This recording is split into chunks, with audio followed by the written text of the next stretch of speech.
Okay, now that the loud music has started, it's just about the right time to start. So we're going to try and compete with a disco here.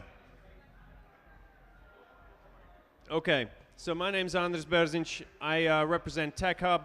I didn't make a long introduction earlier, just a brief introduction. So TechHub is a startup co-working space and community organization. We're a non-profit, a foundation, started by entrepreneurs here in Latvia. We operate a co-working space in Riga. We have about 30 startups right now. We're opening a new space, larger, double the size. It's going to be officially launched in November. We'll be actually moving in there probably in October. We run a lot of events. An annual conference called Tech Chill happens in every February. And we also run various startup training workshop events. The next one is the Digital Media Startup Academy happening in a few weeks' time, the end of August. So check our blog to find out some more information. It's for digital media startups, a whole weekend of workshops, training, mentoring, and so forth. So in terms of running this panel, what we wanted to do was talk a little bit about the Israel and Latvia startup ecosystems, and especially about what can be learned from Israel, which has been around in the startup ecosystem development for a lot longer than Latvia. So we're a relative baby. So we have a number of people who can help shed some light on this topic. So Eldars from Faster Books will be here in terms of sharing his experience and thoughts from having been in Israel. Moshe, who you heard earlier, will obviously be able to talk from the Israeli perspective, being in that ecosystem. We have Klavs Vasks, who heads up Latvian Guarantee Agency in Latvia, and who was, together with Edmunds Valantis from the Ministry of Economics, both of them on a trip to Israel, I think 6 months ago or so, on a fact-finding trip to learn more about what Latvia can do. So I think I want to kick off, and I'm actually going to start from the other end with Edmunds first, and maybe ask if you can point out maybe one or two things, key things that you think are applicable from where Israel has got to and things that Israel has done well that might actually be things in Latvia that we could think about adopting or changing that would help develop startups here in Latvia. Thank you. Yes, it was a great pleasure to visit Israel and to see their experience in promoting entrepreneurship and promoting entrepreneurship, and of course Israel is one of the best benchmarks for any country to see how to promote entrepreneurship, especially startups. And from our visit, we had several goals to see how technology transfer system is organized in Israel, as well as how access to finance for startups and venture capital is provided for growing and startups. And and of course these are the areas we look very closely. We are now in a situation we are developing new state aid programs, both for technology transfer as well as for support for startups, and of course we will take the best practices from Israel also into account in our programs.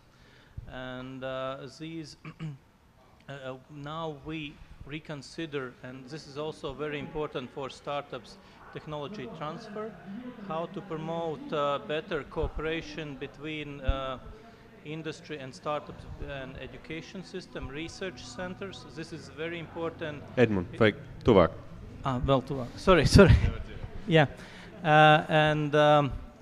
technology transfer is really very important for startups, especially what we are looking to achieve, that startups in the area of innovation, which really provide long-term competitiveness, and there is a lot of things to be improved. Now we will develop a completely different technology transfer support system. Second area is access to finance. We are in a process with Latvian Guarantee Agency to develop new support schemes, especially for startups. we believe that our intervention should be especially more in areas for startups, for innovative startups, because this is an area where access to finance is most crucial, and we are trying to implement and develop accelerator schemes which allows fast-growing companies get readiness and readiness for next stage investments, and as well we take into account also we'll take into account also Israeli experience in business incubators, especially in quality control, and we'll adopt also the similar system in creating steering committees which are composed not from representatives of ministries but from industry, just to see that business incubators provide very targeted and very qualitative services to new startups. Okay. Klaus, two things that you really brought home from Israel that you think would have value here? I just can comment what things with what purpose I went to the Israel, and one thing I came back. So our main purpose of the visit was to learn and to see how the Israeli government is supporting the startups. I mean, how the government money smartly spent to support the startups, and basically my main finding and conclusion was that before we start to think how we should spend this money here, we need to adopt and try to get Israeli spirit here out in our startup environment, and basically start to work with this all startup community environment, and basically facilitate more startups, more good ideas, and then probably the money will find a way how to support them, because now we are in a situation we have I would say quite a lot of money available in through different programs in different funds, but probably maybe this money was not targeted enough for early stage companies where we see the most critical phase of and deficit of development, and basically as Moshe mentioned, the number of new startups yearly which are built in Israel, I think we would be very happy if we could get at least small part of such development here. And now basically we are working on two things. The first one, we are just basically trying to develop and support the ecosystem, including TechHub and different other sort of startup communities. We are thinking about startup platform where we could sort of join most of the news regarding the startups, business and startup finance and news and so on. And the second thing is what Egmont also mentioned, to work on the next planning, to work on the new type of the funding funds and accelerator programs, sort of to support and finance these nice ideas. So basically, I would say that ecosystem. We should start with the ecosystem. Spend much smaller money, but with much more bigger leverage to the later stages of funding. So, and I think that Israel has developed this naturally through the way how the people in that country has survived and fight for different things. So I think that's a good challenge here. Thank you. Okay, and Moshe, interested in? Yeah, go on. Well. coming back to what I took from Israel, I understood that one way is to learn how other countries doing startup support, which we greatly sort of appreciated and understood. But I understood that we need to take the spirit of entrepreneurs about the startups, about community, about how the people in startup community are communicating. I understood that this is a main issue or main value we need to create here. So you mean we're not ready for the Israeli model yet? I think we are since our visit. I think that looking on a Latvian ecosystem in a startup community, I think we are doing quite a good progress with your support, and I hope with support of the ministries we'll be able to do this going forward. Well, definitely. Yeah, we definitely need hummus. I think we should send some to Ministry of Economy and Ministry of Finance, definitely, because make them run faster and of course think faster. That's what really help. Yeah.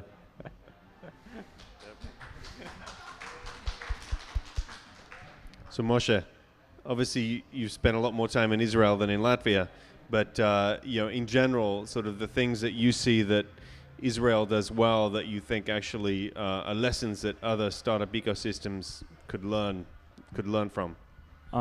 Okay, first I think you need to separate between governmental help and financing and to the startup ecosystem on ground. Okay, you saw the numbers. You saw that there are 6,000 active startup companies and 2,000 new ones joining the market every year. Okay, you have to understand that this, even though the government finance, I would say around 10% of this ecosystem, most of the deal flow that I personally see, and I can speak only for myself, coming from ecosystem exactly like you have here, like TechHub. And such places, basically, you can do big change with small money. So I definitely see you going the right way. And if you have only a few hundred startups going through such facility, you just need to multiply it more. You don't need a lot of money in order to open TechHub in other regions and maybe to multiply it. And the minute that you create such ecosystems, you see that you basically encourage startups to join, encourage people to sit down, and when they come and sit down, they're bringing ideas and they're not afraid to start doing things by themselves. And you have one example here, and I'm sure you can, in the moment that your friends see what you do, they now also start thinking about their own startup and their own ideas, and I'm not sure that they have the right place to go to. In the moment that they have place to go, things gonna start moving. And in Israel, in Tel Aviv, only in few blocks around my office, you can see accelerators and incubators and hubs, and they have all sorts of creative names, but you can see them everywhere. And basically, I think this is the main difference, and this is where you need to go, and it's pretty easy to do it. And if you decide that by the end of the year, you're gonna have 5 more places like that, you're gonna have these places, and believe me, the startup's gonna come and fill these places by themselves. Yeah, so I think what Klaus was referring to was when it's cool to tell your mother you're in a startup and she won't be, oh my God, what are you doing? You're crazy. Then we'll be in better shape. My mom didn't want me to go to the startup side. She really liked when I was investment banker. And in the moment I told her that I'm flying to Belize to do my own startup, she didn't like it at all. But she realized, after she heard about stories of my friends, she said, okay, go. So it's only a matter of time. Exactly. So Eldar, any thoughts from you in terms of having been there and sort of the flavor that you got from Israel? Anything that we should bring back? Yeah. So I will give a couple of examples. When we first came to Tel Aviv, and before the main DLD conference, there was a VIP opening event hosted by the mayor of Tel Aviv. So the mayor was there to greet all the participants, to greet all the startups, technology people. So he was involved. The next day, there was an event hosted or event where Prime Minister came as a speaker to speak to the startups. And the third day, there was an event where President came to speak to all the startups. So what's my point here? From the very top of politicians of the government, there's a support, dedication, respect to startup, because there are results. Startups bring a lot of big part of GDP of Israel are startups. And there are startups which are several billion in a value. So our usual answer to why don't we do this is because our startups are very small and nobody cares. But if we look to Estonia, Estonian president, Estonian prime minister already do this. And Estonian startups are smaller than Israeli ones. So a journey to Tel Aviv, to Israel, was like journey to the future, which we will have in 10 years from now. If we assume that we know what the future will be, let's just do the things right now. And of course, I want to thank LGA and Imprimatur, who have done a lot of effort in this 1 year since Start Tel Aviv. The financial side of the startup development was solved so much just in 1 year, 12 months, and most of the financial problems of early stage startups were solved. What comes up next is persuade programmers, developers to join your startup and to persuade them that they should not be ashamed of joining startups because it's not worse than a corporation. So to raise this status of the startup a bit higher, we need involvement of several high-level people, probably, as an example, as what Israeli do right now. And promotion doesn't cost a lot of money, easy to do. Just, I think Andres is closer to that point with economics ministry. Well, we get some support, but there could always be more. So Edmunds and Klaus, we know what jobs you have, right? So I'd like to actually turn the discussion a little bit towards not just Israel, but one of the key connections that the Israeli startup ecosystem has globally, which works extremely well, which is Israel to the US, and more specifically Israel to Silicon Valley. And maybe Moshe, to start with you, obviously everyone in the tech industry knows that the mecca for tech is the Valley. What are the things that Israelis, either as startups or the government, have done well to promote the links to the Valley, and why this works so well? And for context, I worked in an Israeli-US startup, where the R&D was in Israel, the head office was in the US, and this is a very common setup. Why does this work? How does this work, and what can we learn from that? Well, I believe it's a chicken and egg question here, because when you go to the Valley now, you see that there are Israelis spread all over, inside from the VC, from the development. So I believe that nowadays the communication is pretty straightforward because we already set up our connections. I think the main obstacle is to set the right connections between a country and the Valley. And at the moment you do that, you're fine to go. But now let's try to think how we break into the Valley and how we do it. So that's, I think, what you just said about involvement of government officials.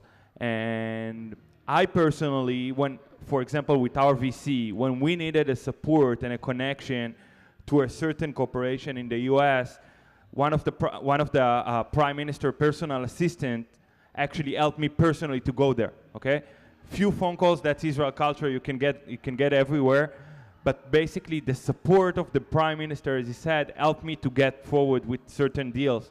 So it's a combination, and when you start doing that, and when you already put your leg there, people start knowing you, and you need to be aggressive, and you go around. So I believe it's a combination of these two. So we need to be as aggressive as the Israelis. That's for sure. For startups, you need to be aggressive no matter what. Yep. Otherwise, you're not going to do well. And if you're not be aggressive and you're not going to push to get paid from your startup, I guess you're not gonna do well. So. But you're basically saying that the sort of the diaspora of Israelis who are living and working in the U.S. and in the Valley is one of the key things that helps new startups and people who are not there make those connections and make business work. Correct.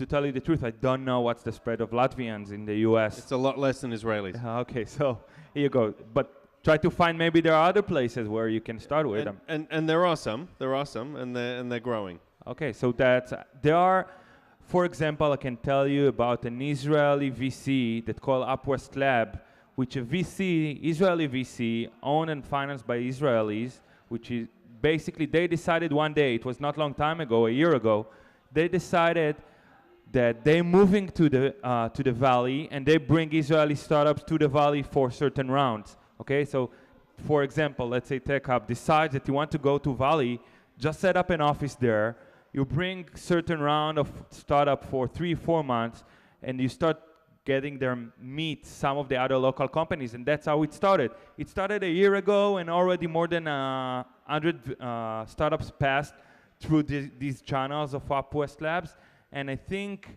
around 10 to 50% of these companies managed to get money in first round and second rounds from Americans, but this is an example of Israeli aggressiveness. A VC, Israeli VC, decided that he wanted to be in the Valley, took his packages and moved to the Valley, and that's it. Yep.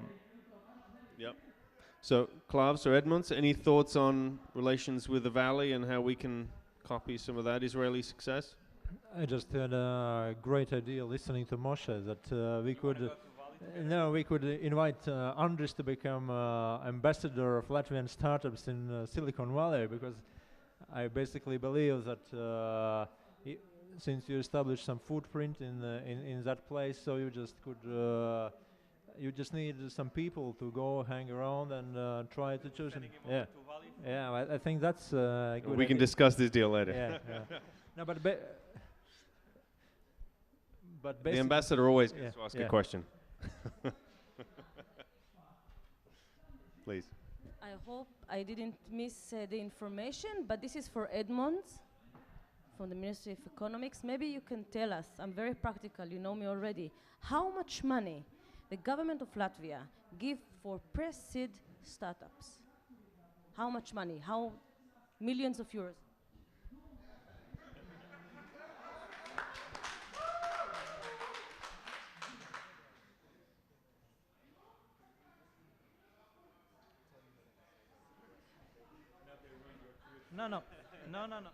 No. Also for clubs. Yes, I'm sorry. Okay. Well, this is very good question. Well, actually, our intervention in pre-seed area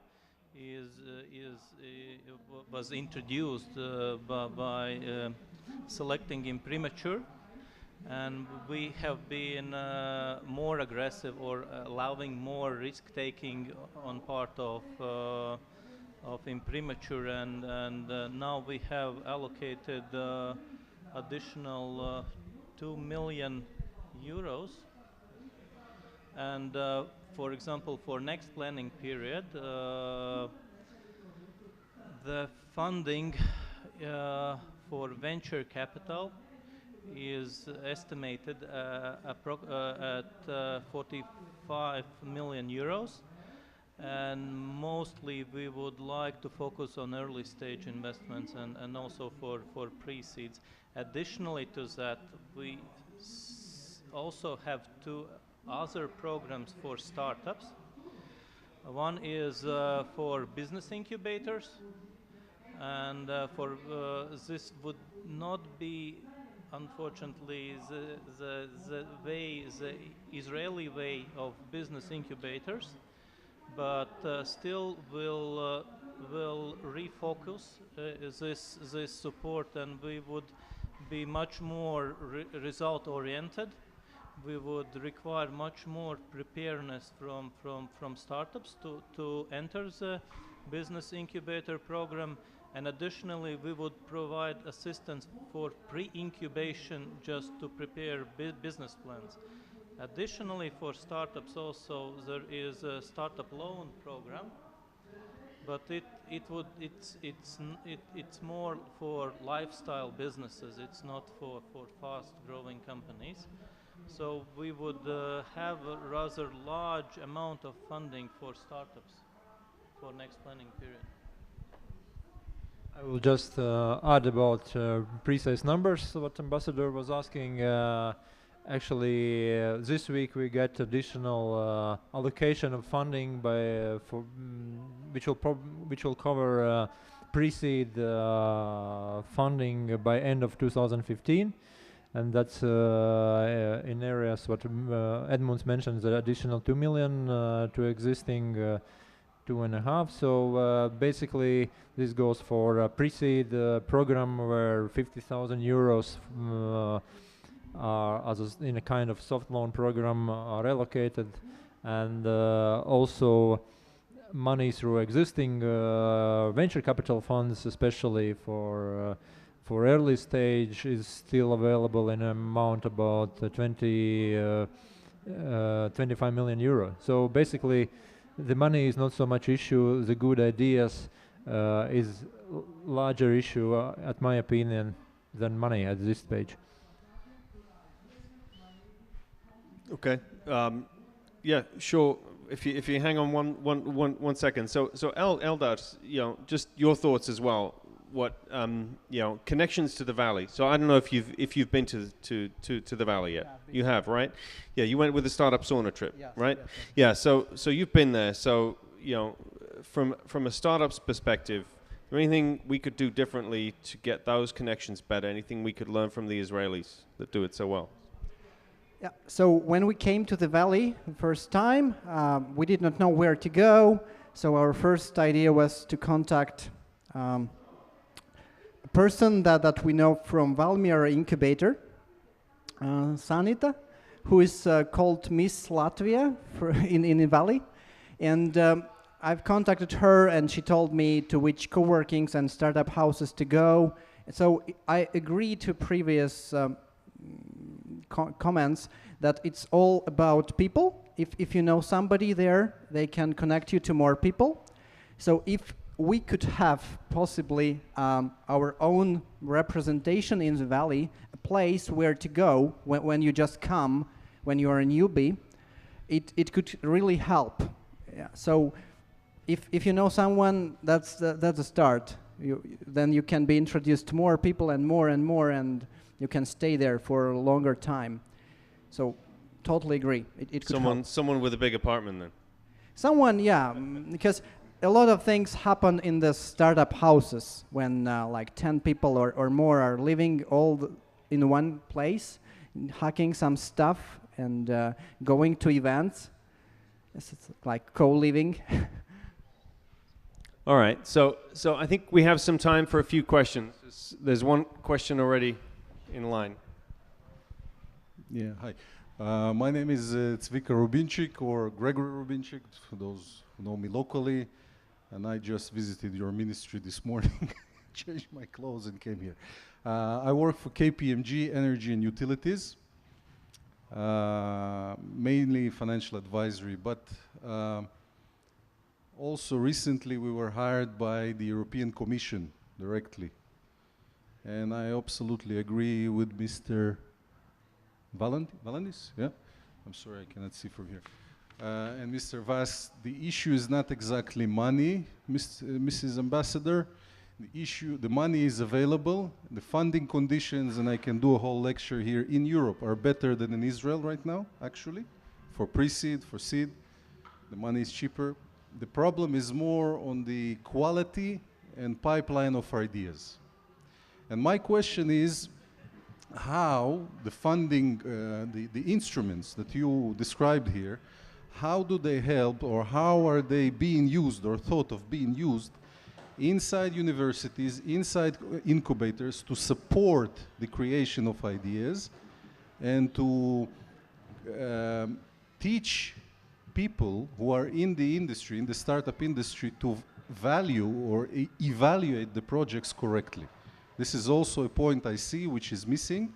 People simply do not know how to treat new ideas. Yes, they treat them as equity, as private equity. Okay. Education part, actually, people from education ministry also visited Israel, and we hope, and Ministry of Economy will, is also in in discussion how to promote this at already in a school level, in secondary schools and so on, sort of to start to teach entrepreneurship at the very early stage and talk about the startups. But when it comes educating the market, educating entrepreneurs, investors, and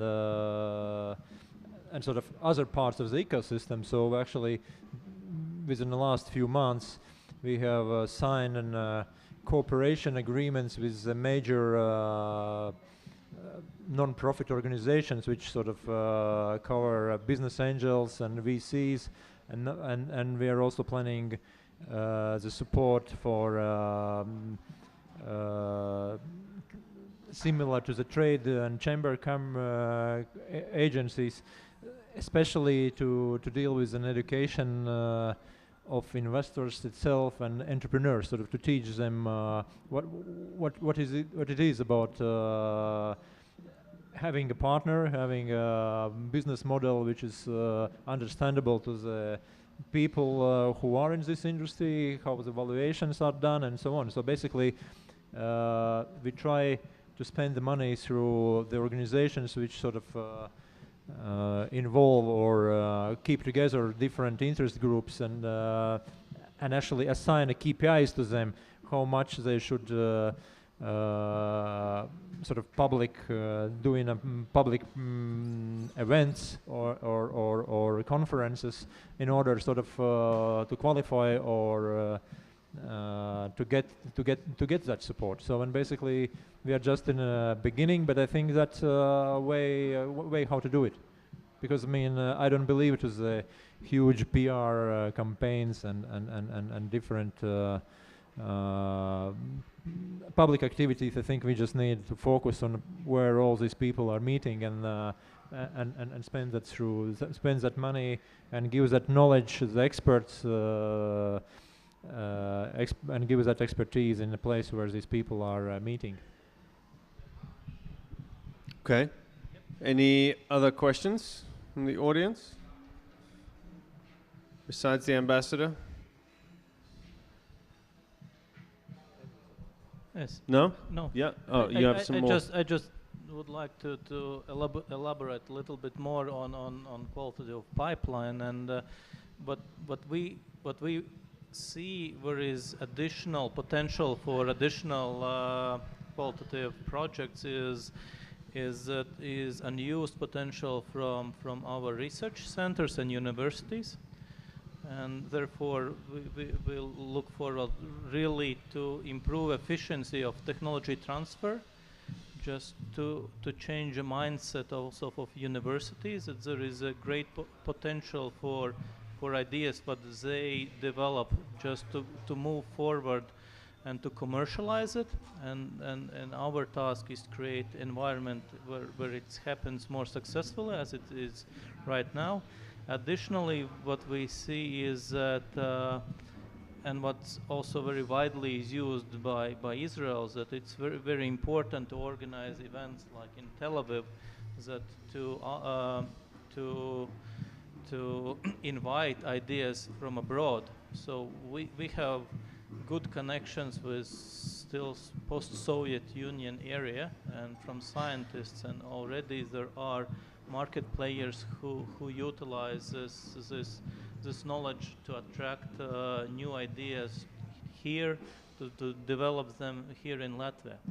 So these are two additional ways how to encourage and to make more pipeline of new business ideas. Okay. Any other questions? Yeah, Vladis. I have a question probably for VCs. What would be top 3 industries for 2015 to look at if somebody has options to choose to which startup areas look at to develop solutions or startup apps or. Okay, you know what? I'll start with a story that happened to my mom in the bank not long time ago. My mom doesn't really like finance. She doesn't really know what to do with her money. She always called me if she needs to buy this or that. So one day she went to the bank. It was the other day. She went to the bank and she stands in the line. I don't know why she's standing in the line for the investment officer. In Israeli banks, you have it in every branch. So she stands there, and there was an old lady in front of her, and the old lady approached to the counter, and she starts speaking with the lady, and the lady suddenly tells her, listen, there is an investment opportunity for you. Why don't you get the money and put it there, and you get that percentage, and she starts explaining her, and my mom stands there in the behind her and waiting another minute, and the lady goes and explains the old lady that she do that, and if she'll put her money for 10 years locked, she's gonna get 5% return or 6%, and everything, all this scene continues, and then after a few minutes, the old lady stops, takes a deep breath, and tell the officer, in Hebrew they say meidale. Meidale, I don't know how you translate it, it's like, young lady, in my age, I don't buy green bananas. I don't really know what's gonna happen with me tomorrow morning. So for investment, I don't really invest in green bananas. I'm not gonna know what's gonna happen tomorrow. So nobody knows. If I knew, believe me, I won't sit here today. I'm gonna be a multimillionaire, and I'm not. The trends changes all the time in the internet. Obviously, there are things and there are economies that stay strong for you can see healthcare stays strong and very stable, both from the fundraising side and from the return side. But I'm sorry, I don't really have a good answer for you. But you're in B2C for a reason. I'm a B2C for a reason because I told you before, personally I have an ad network which control 1% of the worldwide traffic over the web. So basically I use a special resource that I have in order to invest, okay? In my presentation I explained that a traditional startup, if I was a traditional startup, I would not pick one of these ecosystems because it's really hard. But believe me, to open a startup these days in Israel, it's pretty hard. You saw the numbers. But here you're only in the beginning of the cycle, and that's the beauty of it. You still have such a long road, such a long way to go. And if I was you, I was really excited because you can really see that the seeds that were in Israel during the 2000s, and now we are already throughout the end of this cycle, and here you're only in the beginning. So just the right push on the right directions with government help and with local organizations supporting it, going hand in hand, and the future is out there. You just need to grab it. Great, that's what we think so too. Any other last questions before? Yeah, one more.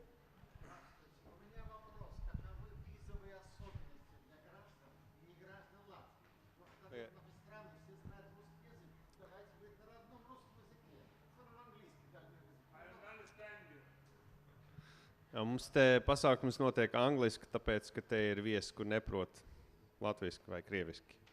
Diemžēl. Tā, any other questions? No? Well, I'd like to close it up then. Thank you very much, the panelists. Hang on. The ambassador has one final comment, I guess. We have some prizes for all the participants. I mean, the experts here, and we have a small promotion here for men. Premier Dead Sea Company would like to give you, and each and every one of you will just come, just spread it. Thank you. With Andres there as well. And you also get from us just for you to be motivated to invest in the right direction, you know.